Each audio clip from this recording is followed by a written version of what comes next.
Control number 40022. Please introduce yourself.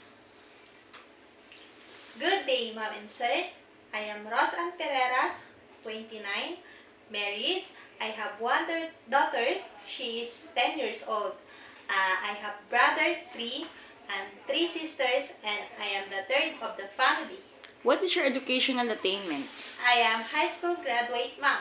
In what school? Talas Patang National High School. Why do you want to go to Hong Kong?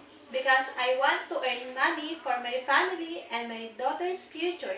Have you been to any country before as an OFW? No, Ma'am, but I have experience here in the Philippines. What kind of work you had? Housemaid, Ma'am.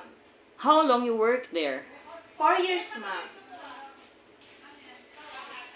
Do you have experience in taking care of an old person? Yes, Ma'am. What can you do for elderly? Give bath, give medicine, feeding, and then taking vital signs. Do you have experience in taking care of newly born babies and Yes, children? Ma'am. What can you do for babies and children? Taking bath, feeding, changing diaper and clothes, and then play with them. Aside from your daily household work, what other special skills you can do inside the house? I can bake, cook, and I can tutoring. What foreign dishes can you cook? And Filipino dishes, adobo, menudo, nilaga. And then Chinese dishes, chop suey, steamed fish, and vegetables. Describe yourself as an housemaid.